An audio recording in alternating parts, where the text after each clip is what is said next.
Hello, this is Stuart from Hear Me, See Me podcast, and I've got my lovely friend again today, and we wanted to have a chat because she's recently joined me at the wonderful mission. So today I'm introducing again the lovely Lena Headey. Hello. Hello, Stu. Oh my God, you are recording. I didn't believe you, but you are. Oh, I am, yeah. And I knew you was going to bring that up, so I've got this T-shirt on.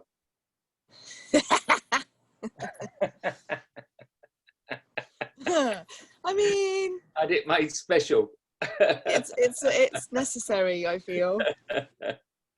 Capture this magic. So it's Wednesday afternoon here. What time is it now? It's a jolly 6:30 a.m. But I've been awake since 4, so You're still getting the jet lag. yeah. Still catching up. I'm not good at it. I'm up before the kids, which is not normal. No, it's weird, isn't it? It does wonders to your body, though. Yeah. So, believe it or not, I think it's only a week ago. I know. I really miss. I'm upset about the fact that I'm now here and I've just discovered what you do properly at the mission. Like, it blew my mind. Yeah. I genuinely had the most glorious morning. You Truly. can't help but love it, can you? It's amazing. I mean, even with, the time that we're in at the moment with the COVID and you having to wear all the gear and not, kind of touch anybody, but you just feel it's one of those very rare moments in life where there's no vanity and there's just pure humanity at work, and it's connection, and it fills you up, and you realize it's missing in everyday life. What about the people there working there? I mean, you've got the stars like Sue and the lovely Sonia, but also everyone in the background as well you get to chat to. They're amazing people, aren't they? Everyone was just fascinating and committed and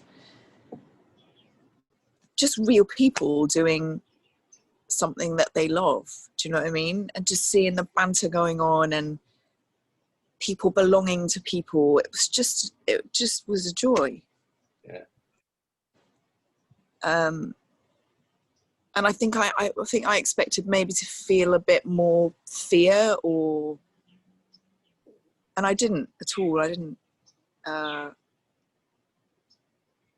Just felt like I was at home. Mm. People were great, Stuart. You're doing an amazing thing. But you meet such fantastic people, don't you? I know they're down on their luck, but they're incredible personalities, aren't they? Yeah, they were just gorgeous. And seeing you do what clearly you love was just a joy as well. Yeah. You were just in your zone, weren't you? Well, my sister keeps me Sweating very behind busy. your visor. Your sister's amazing. Your sister's brilliant too. Good old Linda. Yeah, she keeps you. She feels like she keeps you on the straights. Yeah. Yeah. She's amazing. But no, the people were, I mean, the change in people after they'd sat with you and had their hair cut was incredibly moving, and just powerful, simple stuff. And yeah, what amazing personalities in there. Pippa, one of your faves. She's gorgeous, isn't she? But it's that thing. The risk of repeating myself, that lack of vanity, that. Yeah. And I don't mean just sort of physical vanity. I mean about who you pretend to be and what you have and how you present yourself. You're just meeting people who don't play any of those games. And then so you just connect, don't you? Like someone like Pippa, who just is an open book about all of it. Yeah. And it's just warm and funny and engaging. Yeah. I'll tell you a lot, and I've not met them before, the two twins at the end. They were hilarious, weren't they? Yeah, they were. They were really entertaining.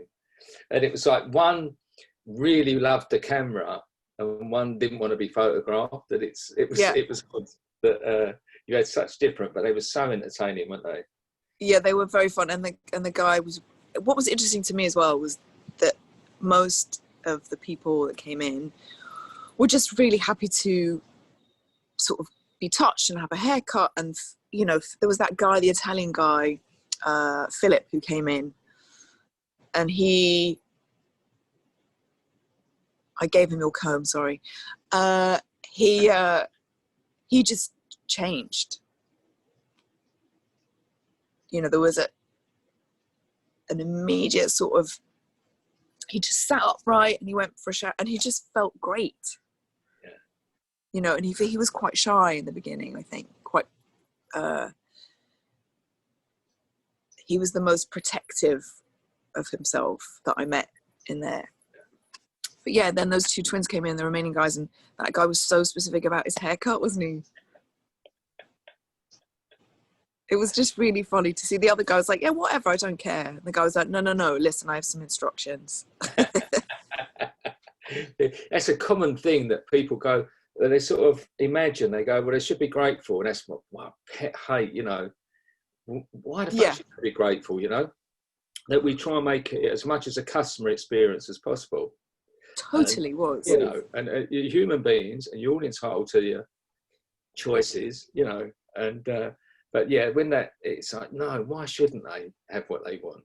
And some totally mind, some it's basic, it's a take it all off, but some it's really important, and you know, it's they know exactly how they want it. Yeah. But I mean, he was just, I sort of wanted to say, well, let's fade it a bit more. But he was like, nope. He was American Soldier all the way, that one. Yeah. It was just interesting. You first. No, it was just, you know, that feeling of community as well, being in there and everyone having their breakfast. Like you say, you know, you're not there going, well, we should be grateful. You're just treating everybody as an equal. And that, I think that's why it feels so lovely. And Sue's amazing at kind of talking to everybody and treating everybody like family. You know, even me, who came in as a stranger, just felt really warm and safe. Why she does that as well is because, you know, for many years they live above it. I mean, they live there. So her and her family, her husband runs it with her, and a grown-up daughters, one of which went to school with my son Tom. Right. And they live it, and you know, and some would think it a cliche, but they're down Christmas Day. They're down there doing breakfast for everyone. And people say, "Wouldn't you rather spend time with your family?" And her husband says, "I've heard him say, well, no, I am." Yeah. His family, and you know, but it's not a cliche because they really live that. They really believe that. Yes. That's what I mean. You can feel it the minute you walk in. Yeah. What they've created there. And I think people on the outside who, you know, only read about what you do, what other charities do, there's a tendency to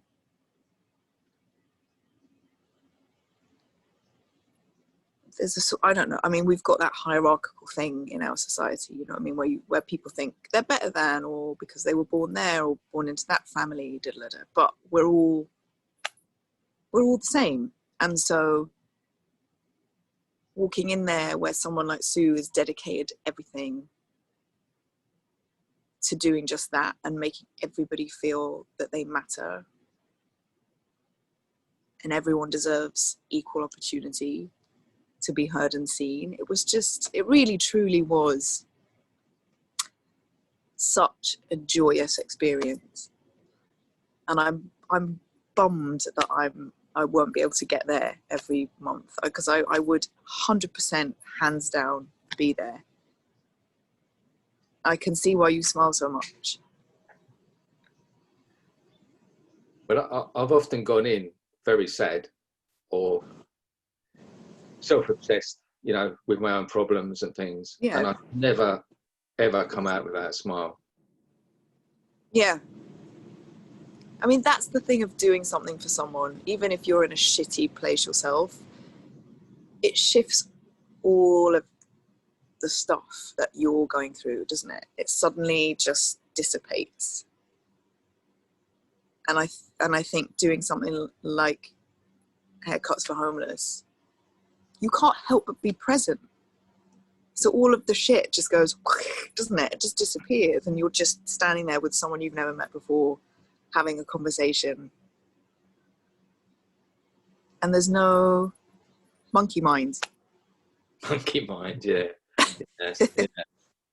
Yeah, the chattering monkey mind. Yeah. There was a guy that came in, a guy with red hair and a lovely beard.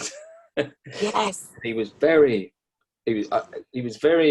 under the influence, and he was very angry, appeared to be very angry. And I sort of looked at my sister and sort of signalled her to keep you away from him, that I wanted to deal with him. Yeah. Because he seems to be very volatile. Having said that, then I started cutting his hair, and he was just a gentleman, wasn't he? Do you Yeah, he remember? was a big softie. Big, like he was a big guy in that stuff, you know. And I was a little on edge with having you there, and that, you know, I felt a bit protective. And but yeah, he was totally opposite. And this is what people often misinterpret when they see signals from people. Yeah. And that guy was a gentle giant, wasn't he? Yeah, he was lovely. He had the most gorgeous smile. And I have to say, I didn't feel unsafe for a minute. I really didn't. With anybody in there. It just made me smile. I don't think it was a great session. There wasn't really bad energy really at all. Occasionally No. you get it, but it's quite rare. It's not a commonplace thing. We do get it sometimes. But I think having you, because I'm very fond of you, you know, and I it's that protective thing. I had it in New York when I was in New York doing it with my son, and whereas I go in there, I don't think about anything at all like that. I did this big boy with me, you know. I did initially when my sister started coming as well, but she's a bit of a she can look after herself now. I was going to say, Belinda's got it down. She was all right.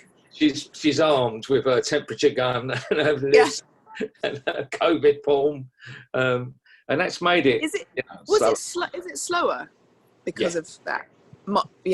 Yeah, about half. We're on half speed really, but that was the first time we had a little bit of a system going where she got most of that done ready. Unfortunately, I used to get a little bit of a gap in between, but she had it so that I was going from one chair to the next. It was full. But you'd usually do like twice as many, would you? I have done. Yeah, I have done in the past, and normally I'd have another hairdresser there. I can do more. I think you did. But I did, and I've got to mention this. I've got to mention this because this may be handy for you, because our Chancellor has said that people in the arts have got to retrain. Yes, I read that. Fucking blinding bit of. Bless him. And so now you're cool, you know, like you are a super stylist now in my books. I've got an extra skill. I mean, when you said to me, do a 4 and 3 and a 2 and a 1, I was like, and then you walked away and I was like, okay. And then I spent quite a long time trying to read without my glasses the number of the. Oh my God, I loved it though. Well, you know, I'm a closet hairdresser. I know you're a closet hairdresser. You did. I'm not blowing smoke. You did some good work. You really did. Hey. Like you've got a flair. You've definitely got a flair for it. You know, like I had a couple of hours with you, and I thought I got more done with you than I've sometimes had 6 months with someone who hasn't got the knack. You know what I mean? Yeah. Yeah. So that's not complimentary. That's honest. That's fact. That's fact. That's hairdressing fact. Hairdressing black and white fact. Yeah. Anytime I'm there, I am coming. Yeah. Yeah, I know you are. Yeah, I know. Just for the hash browns. Yeah. They do a good I mean, and this is the other thing as well. That places like that. Proper breakfast. They do a great, you know, they do a great breakfast. But during COVID, during lockdown, they kept going, and they kept going against the odds because the council, the police, they kept trying to shut them down. And so, you know, they gave up in the end. They just let it get on with it because they'd say I think it's classed as a church, so they said you can't, you know, you can't be open yet. And she said, well, just tell me where they can go, and I'll send them on. And they said, well, there isn't anywhere around here. I said, well, I'm feeding them then. You know, I'm not going to not feed them, you know? And I think they just didn't want to take her on, but she managed to do it. But it was safe. This was the thing. Yeah. You know. You said she was handing it out, wasn't she, out of the door, I think, when it was all shut down. I mean, I've met her for, you know, 2 hours, and I can't imagine her taking nonsense from anybody about not doing what she does. I could just see her, a big burly policeman, and saying, no, I'm not having it. But she'd charm her way. Her way around it. I mean, you've only just got back out there and that, but I know it's also a massive problem where you are. With homeless people. But what have you seen? What's it like there? Well, actually, I was just texting a mate, and my mate who runs Team Humanity out in Greece, and he's talking about trying to raise money to get another centre in Athens for the people that are now. There's about 4,000 homeless refugees that have been moved from islands. And I just said, I'm here in LA, and the homelessness is really shocking. And that's in the last, I mean, I was here 10 years, and it's just grown. It's unrecognizable now. When you're driving on the freeways, there are lots, it looks like shanty towns starting to happen. And I don't know what the policies are here. I don't know what's happened. I don't know if they've shut shelters. I was actually starting to look into it this morning because I thought, I wonder where there is that's like the mission here. There must be somewhere. Yeah.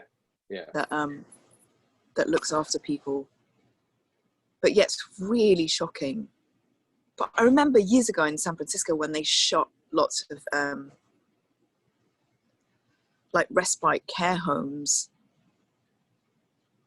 and people just flooded into the streets, people with really, you know, specific needs. And it was all kind of, all the free care was just ended. And as we know, America, you know, doesn't really take care of its people in that way, in any sense. So yeah, I'm intrigued as to why this feels massive now. And onto all the freeway bridges, it's full of people. It doesn't make sense in this day and age. I see it a lot. And we're better than this. This is the thing. You know, as a society, we are better than this. And we are swamped. in here, just with what we do with Swamp. Me and my sister, we can't cope. We've got things coming from everywhere at the moment. We've got refugee centres want us to come, and we're getting there and we're doing our best. But there's even things like we've got victims of human trafficking. We've got women domestic violence centres, refuges and safe houses. We're trying to set up all these things of just to give someone a bit of kindness. And I know it's probably just putting a plaster on it, but at least it eases some pain for a while. But there's got to be something bigger than that. You know, there's got to be, I mean, we're hoping that we're possibly next year going out to Greece. You know, I want to go and see them.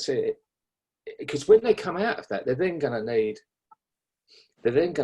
to be able to work and to survive. So, you know, education is going to be really important as well.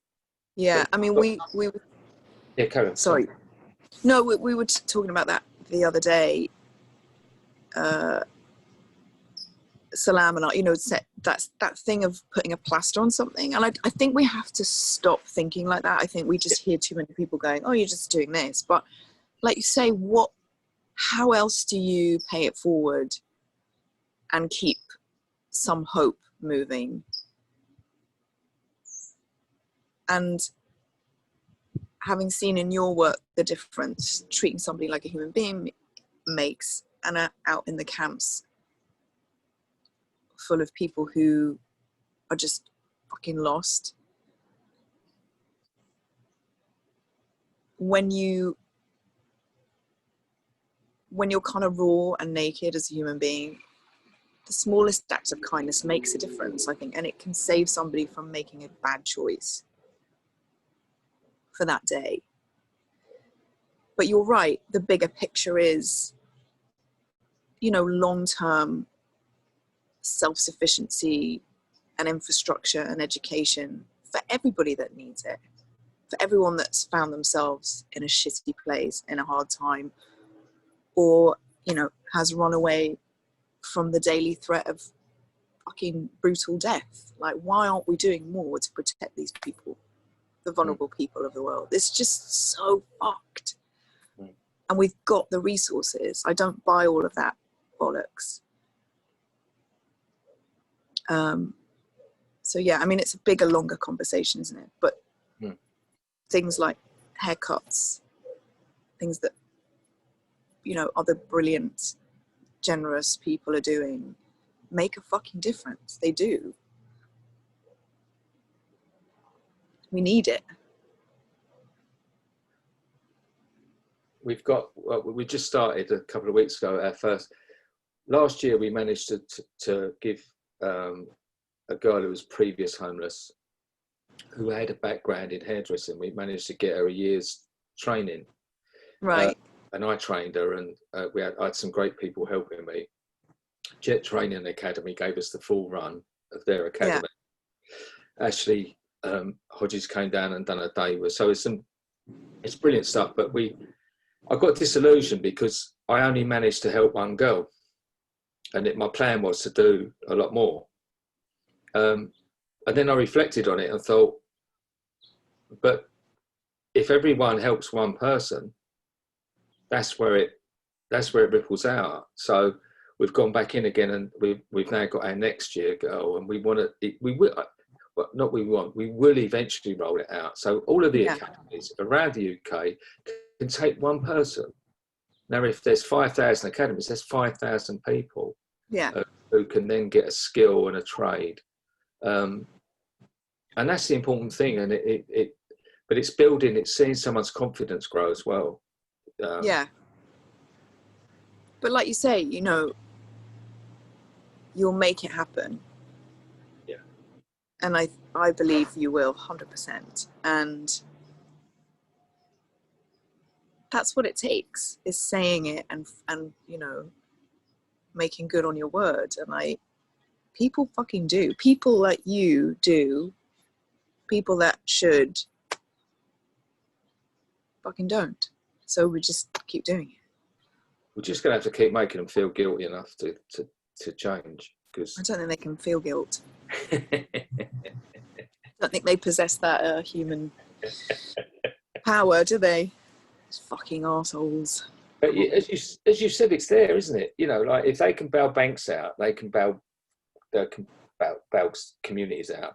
You know, like it is there. It's there for the.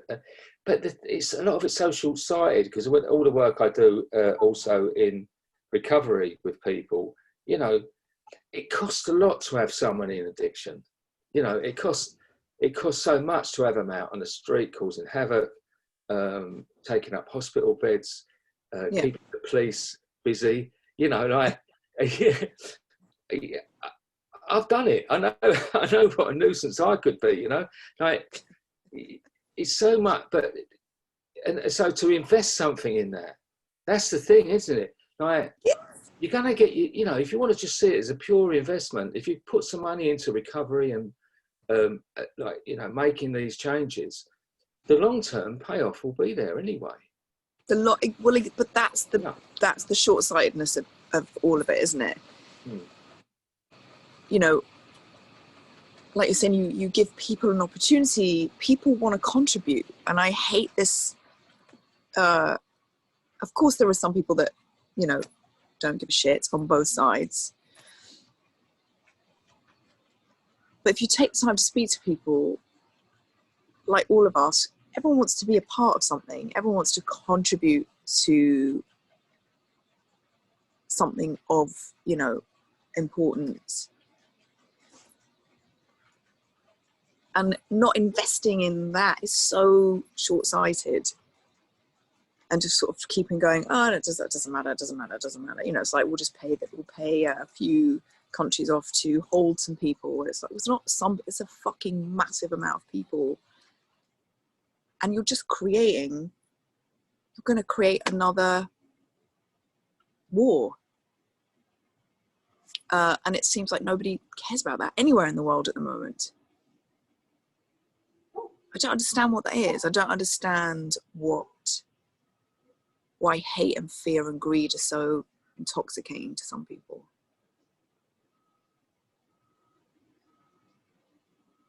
Don't get it. There's been a shift, isn't there? There's been a shift from, I think,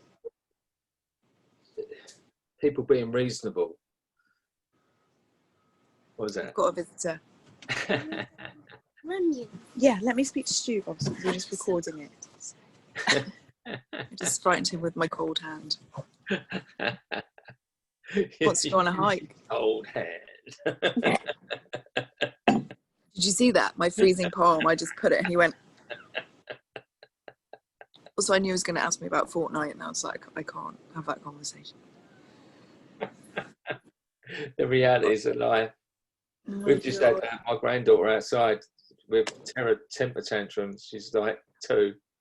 She causing havoc, and I think they've just had to drag her out somewhere. I was going, please be quiet, please. Lock the door. You cannot make a 2-year-old quiet, you know. No, you can't, unless it's with chocolate. Yeah, that works with me anyway. Yeah, most of us. I think chocolate. Yeah. There's this, what you was going back to what you were saying though, that everything's become very tribal, you know, that what I don't like is the lack of middle ground and discussion, because it's almost like it's becoming, you know, like you're either in this camp or that camp, you know. Yeah. I think then all that's going to do is separate people that are not willing to discuss, or that's what scares me at the moment is the communication breakdowns. Yeah, I mean but that's what I'm saying. It feels global, doesn't it? It feels, you know, there's a few countries that seem to be progressive and have actual leadership that is just that. And then the rest of us just seem to be rudderless. And people sort of, like you say, there's 2 camps. That sort of beautiful grey area where things change and things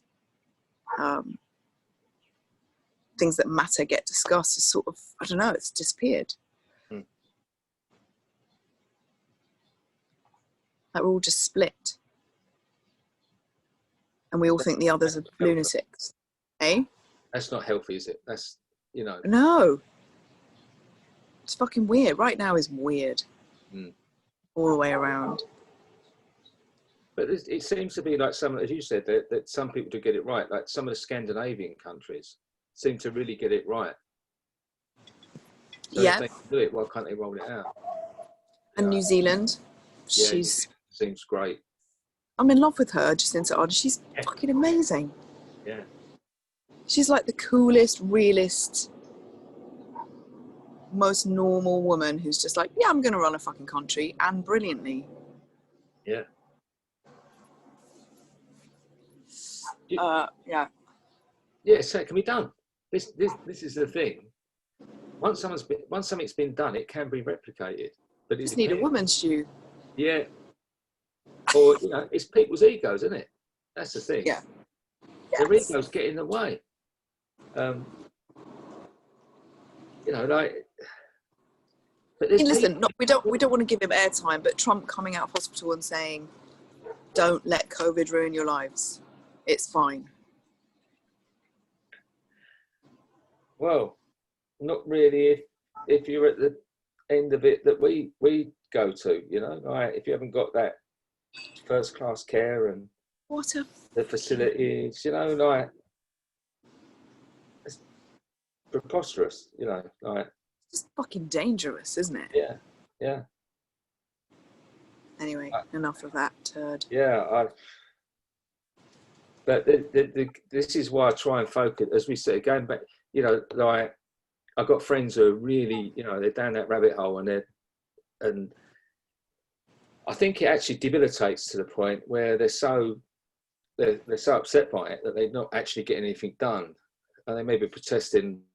But I think this is why it's even more crucial to go out and do, you know, to accomplish, to have little victories. This is what we need: is little victories to keep us going.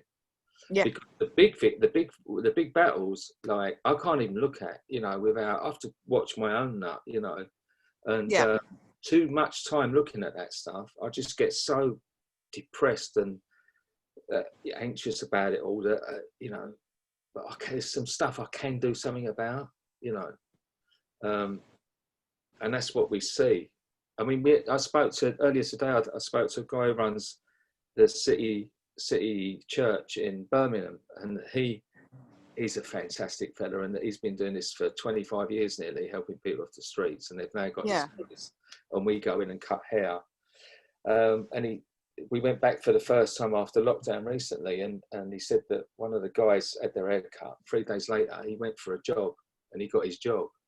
Did he? Yeah, he said, and he said it's definitely part of it that he got his hair cut, because he said, I can't afford to get my hair cut. Are they coming in? We managed to get in. He got his hair cut, but he also felt confident. That's the thing. He just walked out more confident, and then that confidence comes through when it comes to that.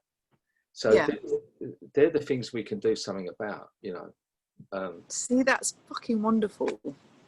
Yeah, it is, because we need to focus on that, because otherwise we're all going to get. The trouble is, you get too far down that way that you think fuck it, like what can I do? I think that's a big thing. You can't discount the small stuff, because it, like you said, I mean, look at that. Look, then you change his life. Yeah. And guaranteed he'll do the same for someone else. Guaranteed. Yeah. Yeah, because this stuff's intoxicating. This stuff is addictive. It is. It really is. Going back, you know, every, you know, week after week after week and doing it, and because you do get something from. Is that you? It's actually, I've got everything on silent because I've got my Mac on. It's. I had everything off. I didn't realise. Was that your curry delivery? That's my son. You know, Ah, bless him. You could have picked up. I'd love to hear that combo. I know. I don't. No, I wouldn't wish that on the world. Secret family conversations. Oh, so, I mean, you'll come back. I mean, I know you're. Yeah. But you're going to be visiting, so I'm sure you'll come back and see us at the mission again. Of course I will. I like I say, no bullshit. I loved every second of it. It went so fast. I said to Sparky when we left, so that was one of the most life-affirming moments that I've had in a really long time. And I see why it's addictive, and it's fucking so important what you do. Thank you. And you're all fucking brilliant. We've got a little army going, and we have had a setback, with the lockdown and that, but we're moving again, and yeah, it won't stop us. We'll be back. We're opening more and more and more. Got some you might be sweatier, but you're back. Oh mate, I'm sweaty on a regular basis with all that stuff on. I'm so I come out. That was the other thing I was thinking, standing there, and I was like, people that don't wear masks or whatever, that refuse to do it, and you think all our frontline workers that do this for 16, 17-hour days. I mean, hats off already, but seriously. Yeah. That's the first thing I feel a bit sorry for myself, and then I think I'll give myself a slap round the face and think, you've only had a couple of hours or 3 hours, and as you say, they're in even more intense situations. Yeah. And you see them coming out in tears, and human nature is frustrating sometimes, because how quickly people forget, how quickly they get jumped straight back on that hamster wheel and forget all about it. And it's like, yeah, we've been given a lesson. We must remember it on a daily basis. Yeah, it's keeping all of those things alive, isn't it? And keeping conversations going. And it's hard, because everyone's got their stuff, but like you say, moments like that make you go, fuck. It's like we did all the clapping for the NHS, all of that happened, and it's sort of gone down, it's gone quiet. I spoke to my friend the other day and I said, what's going on? She said, we're all fucked, So we've got to remember our peeps still doing what they do. Also, I noticed you split your gloves like the Hulk, Stu, during the session. I did. I grew out, I just burst out of them. I turned around, they were like palms. Yeah, I did. Yeah. Split me gloves, mate. Split me gloves, yeah. Sorry. These accidents happen. My sister's soon there with another pair. Yep. Yeah. A bag Relentless. of PPE. The woman is relentless. She's amazing. Yeah. Yeah, she's got, we've been through a lot together, like, as you said, there's that connection, and she's that sort of, she's a bit of that rock going on. And she's seen me over the years change a lot. And I think that brings you close together. Well, I was going to say, you just see the way she looks at you, she just loves you. I think particularly since my dad went, since we lost our dad, and I was so grateful that I was 9 months sober when he died. Yeah. And I sort of, he was only a few days away from losing him, and I was on my own with him for quite a while in the room that day, and I just said to him, "Oh well, at least you've seen me stop drinking, Dad." And he went, "About fucking time."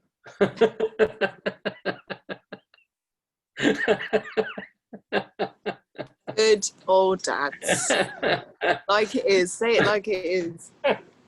But and there again, it's what we talk about is help, like these little pieces when they come together, they ripple out so much, because you heal, but like Belinda healed, and I was there at that time when they needed me to step up, and I became probably the father figure then, and you know, that like my mum could then for the first time in many years rely on me, and this is the thing with helping rebuild people.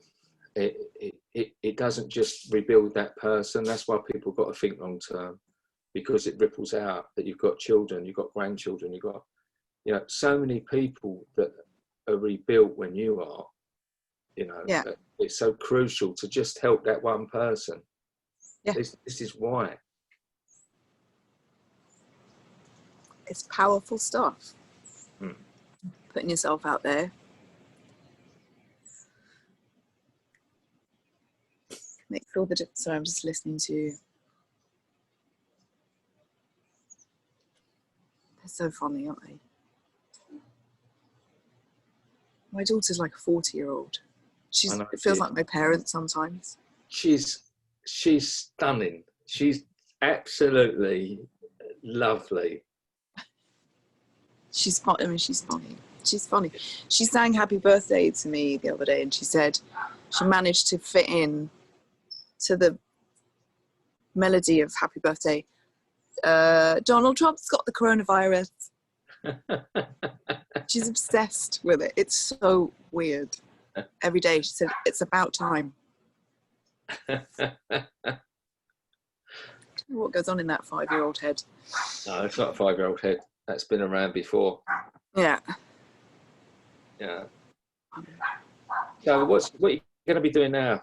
What's there for you at the moment? I'm doing a little indie film with some very interesting good peeps, and I've got a few things cooking out here in the Los Angeles. Yeah, and just, you know, giving life a good old crack. Yeah. Oh, it's crucial that it all gets going again, because, yeah, like I've mentioned earlier about our lovely chancellor saying everyone's got to retrain, and, you know, like, or we just go that route, because no one likes the arts. No one survived lockdown from escaping watching stuff. You know, like it's people like me. My youngest daughter, I told you about, the other daughter wants to be behind the camera, but my other daughter wants to be in front of it, and she gave up so much to do that 3 years at Performing Arts College, and she just came out, and there's just nothing for them. You know, she's working as a receptionist, but she's still working. I mean, they're grafters. All of my lot are all grafters, but she's working as a receptionist, but it's how can they take they're dream squashers, aren't they? How can they take these dreams away from people? Yeah. To them, it's not a job; it's a way of life, isn't it? You know, like. Yeah, but also, look at us. Like, what would we do without entertainment, without escape? Yeah. Do they think that all the visitors came to London never to go to the West End? Yeah. I think they just came to look at the fucking House of Commons. I know, because that's what's suffering. You know, it's a big draw. As you know, it breaks my heart, because I'm going up into London quite a bit now, and I know, it's so dead, isn't it? It's weird. It's dead. It's like, and there's so many places closing down, and this is the thing. It everything like has got to be rebuilt. You know, you can't just, you know, just say, oh well, that's got to go and this must go and we'll have to just lose that. It's just that's futile. You know. Yeah. But it will. It'll happen. You know what I mean? The rebuilding will happen, and it will be smaller, stronger, more resilient, younger businesses that come up. Yeah. You know, maybe we needed all that to change. Yeah, there's a like Lee Keats. He's been on the podcast. He's a great session hairstylist, and he's got this. He's just one of them guys who just does lots of stuff. He's got he done it like a beach brand, you know, like a swimwear brand, and all these things with recycled stuff. And they started doing a food truck, you know, and now he's just so busy with that. People evolve and adapt. But you've got to do that. You know, this is the thing. You've got to, if you can't do this, go and do this. Or, you know, like we've got to keep active, because the lethargy is the killer. Yeah, know? The lethargy, and also that, you know, that I think a lot of people, I'm not talking about the people that have lost their businesses and their homes and everything, which is, you know, we need obviously a conversation about that. The governments need to step up all over and fucking help people out. But I mean, people that weren't happy, that have been forced to look at what's important. I think that's really happened a lot as well during this whole thing. Yeah. Sort of reevaluate where you're spending your time. And then you realise time is the one thing that sort of matters. What you do with it. This the great my favourite thing is, you know, that time's a great leveller, because we've all got, no matter what your circumstances, we've all got 24 hours in a day. Yeah. You know?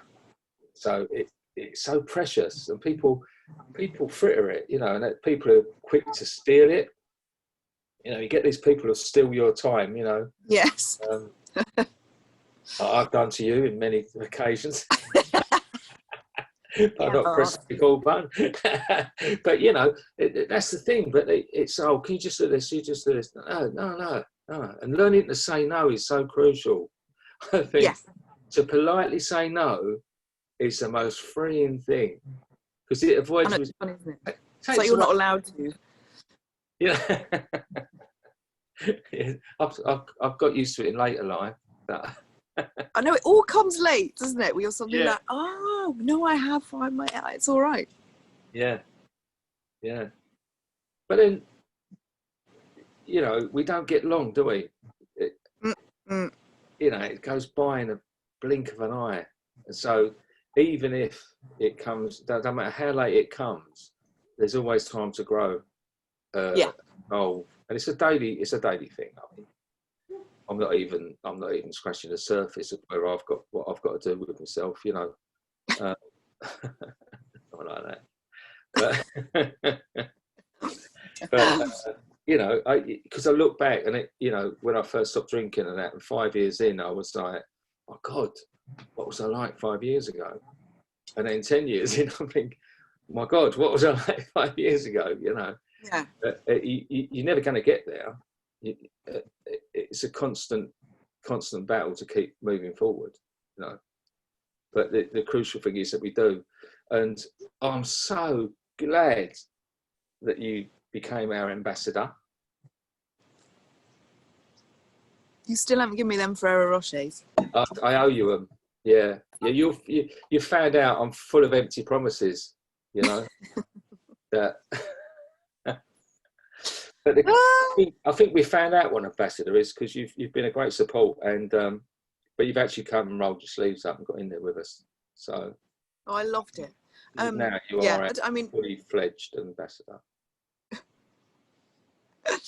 Oh well, listen. As you know, I'm chuffed.